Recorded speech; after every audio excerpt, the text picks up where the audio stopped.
अस्सलाम वालेकुम तमाम देखने और सुनने वालों को मेरा सलाम। मैं हूं आपका होस्ट राना सैफ और आप देख रहे हैं हमारा शो सियासत, सहाफ़त और अवाम। आज की हमारी डिस्कशन एक जनरल डिस्कशन है, वो है आईने पाकिस्तान पे। आपका जो कॉन्स्टिट्यूशन है 1973 का, इस कॉन्स्टिट्यूशन पे हम लोग बात करेंगे। बेसिकली कॉन्स्टिट्यूशन होता क्या है, इसकी अगर सिंपल तारीफ़ की जाए तो ये असूल व ज़वाबित का एक ऐसा मजमूआ होता है जिसके ज़रिए हम रियासत का निज़ाम जो है वो चलाते हैं।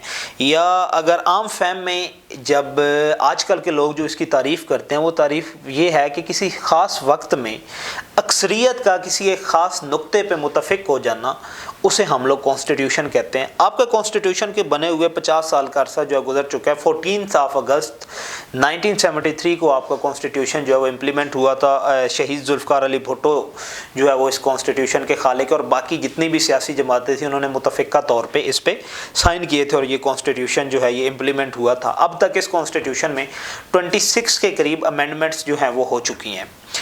अब मसला ये है कि कॉन्स्टिट्यूशन भी आपके पास है, इसके 280 आर्टिकल्स भी हैं जो कि डिफरेंटली मुख्तलिफ आपके जो आइनी इदारे हैं उनको चलाने का एक फ्रेमवर्क, एक हिरारकी, एक स्ट्रक्चर जो है वो आपको फराहम करते हैं।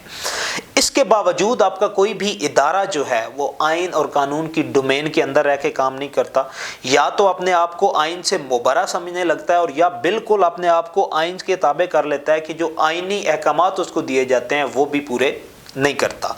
मुल्की मसाइल का हल क्या है या मुल्की मसाइल की वजह क्या है, तो मेरे नज़दीक मुल्की मसाइल को अगर डीपली स्टडी किया जाए तो जो कॉन्स्टिट्यूशन आपको रियासत में या आपकी रियासत जो है उसकी सोवरेनिटी या हकमियत या सालमियत के बारे में बताता है, आपका ये कॉन्स्टिट्यूशन ही आपके मुल्क में मसाइल की जड़ है।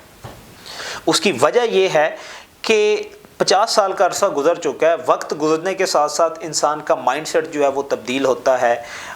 ऐसे मसाइल पैदा होते हैं, जो पुराने इश्यूज़ होते हैं वो दब जाते हैं, नए इश्यूज़ जो हैं वो डेवलप होते हैं, और जिनका सोल्यूशन करने के लिए हम लोगों को इस कॉन्स्टिट्यूशन में तरमीम की ज़रूरत होती है या नए कॉन्स्टिट्यूशन की ज़रूरत होती है।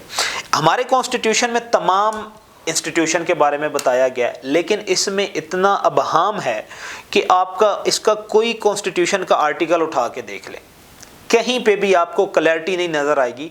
उसकी वजह यह है कि ये कॉन्स्टिट्यूशन जब बनाया गया था तो इसमें विल ऑफ कॉमन पब्लिक शामिल नहीं थी। उस वक्त भी असम्बली में बैठे हुए चंद ख़ानदान थे जिन्होंने इस कॉन्स्टिट्यूशन को सिर्फ़ और सिर्फ अपने लिए बनाया, और कोई हल्का फुल्का जो था आम आवाम के लिए या आम अवाम के मसाइल जो हैं उसमें शामिल कर दिए गए। मेरा सबसे अहम नुक्ता जो होता है कॉन्स्टिट्यूशन का वो ये है कि कॉन्स्टिट्यूशन के मुताबिक आपका जो रियासत का सरबराह है, जो आइनी सरबराह है रियासत का, वो है प्रेसिडेंट ऑफ पाकिस्तान। उस कॉन्स्टिट्यूशन को हम क्या करें कि जिस कॉन्स्टिट्यूशन के तहत रियासत का आइनी सरबराह और सूबे का आइनी सरबराह जो है, जो सूबाई इदारे होते हैं या वफाकी इदारे होते हैं, उनको कानून के दायरे में काम करने पे मजबूर नहीं कर सकता या उनको कानून के ताबे नहीं कर सकता। रियासत के मुताबिक या इस आइन के मुताबिक रियासत का सरबराह जो है वो प्रेसिडेंट ऑफ पाकिस्तान है, यानी कि सदर मुमलिकत है। लेकिन सदर मुमलिकत का इंतज़ामी अमूर में किसी किस्म का कोई अमल दखल नहीं है। एक नुमाइशी ओहदा है हमारे पास सदर पाकिस्तान का, जिस पे आम आवाम के करोड़ों रुपए खर्च होते हैं और उसका कुछ भी नहीं, उसका रिज़ल्ट जो है वो कुछ भी नहीं। नीचे प्रोविंशियल लेवल पे आप लोग आ जाएं, गवर्नर हाउसेस बनाए हुए हैं इतने बड़े, अरबों रुपए आम आवाम के उस पर खर्च हो रहे हैं, लेकिन किसी किस्म की लेजिस्लेशन में, किसी किस्म की अवामी हकूक़ या अवामी मसाइल के सोल्यूशन में ना तो गवर्नर का कोई किरदार है, ना आपके प्रेसिडेंट का किसी किस्म का जो है वो इख्तियारात है। तो क्यों ना इस सिग्नेटरी अथॉरिटी को ख़त्म कर दिया जाए। मेरे नज़दीक आपका जो प्रेसिडेंट का ओहदा है या जो आपका सदर का ओहदा है, जो आपका गवर्नर का ओहदा है, ये होना ही नहीं चाहिए।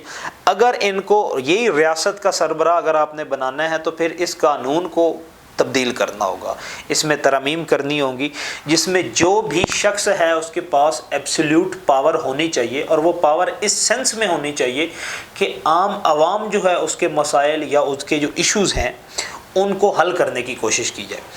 इस कॉन्स्टिट्यूशन में और भी बहुत सारे अबहाम हैं कि अब आपके पास जो 15वीं तरमीम थी फ्लोर क्रॉसिंग की, उस पर अब आपको ये 1998 में की गई थी, और इसकी क्लैरिटी जो है वो आपको आके अब 22 में सुप्रीम कोर्ट ने दी कि जो बंदा फ्लोर क्रॉसिंग करता है उसका वोट काउंट नहीं होगा। हालांकि किसी किस्म की कोई सज़ा नहीं है। सज़ा व जज़ा का फैसला भी दोबारा पार्लियामेंट में दे दिया गया, उस पार्लियामेंट में जिस पार्लियामेंट में बैठे हुए लोग जो हैं, जो आम आवाम की बिल को समझते ही नहीं है, जो कि इन तमाम मसाइल की जड़ है।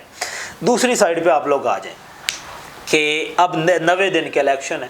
90 दिन के इलेक्शन तो कॉन्स्टिट्यूशन में कह दिए गए। अब आपकी पूरी की पूरी पॉलिटिकल पार्टीज या जो इस कॉन्स्टिट्यूशन को बनाने का या इस कॉन्स्टिट्यूशन के इस दस्तूर को बनाने का क्रेडिट लेती हैं, वो ये कहते हैं कि 90 दिनों में अगर इलेक्शन नहीं भी होते तो इसमें कोई बड़ा मसला नहीं है, 90 दिन के बाद हो जाएंगे। और आइन में ऐसी कोई कदगन नहीं है, यानी कि हम लोग जो हैं 90 दिन में इलेक्शन ना भी करवाएं तो इससे बज़ाहिर आइन पे कोई फ़र्क नहीं पड़ता।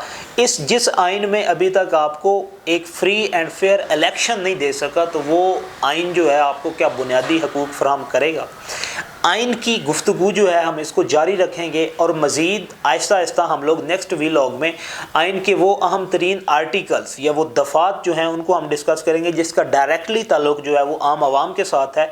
और आम आवाम उन आर्टिकल से या उन दफ़ात से ला इल्म है, जिसकी वजह से आम आवाम जो है उनको अपनी एहसास मरूमी का सामना करना पड़ता है, और जो उनके हकूक़ व फ़राइज़ होते हैं उससे वो ला इल्म होते हैं, और रियासत जो है उन पे जबर और जुल्म सितम जो है वो करती है। देखते रहिएगा नेक्स्ट व्लॉग, उसमें हम आइन के अहम तरीन आर्टिकल जो हैं उनको डिस्कस करेंगे। अल्लाह हाफ़िज़।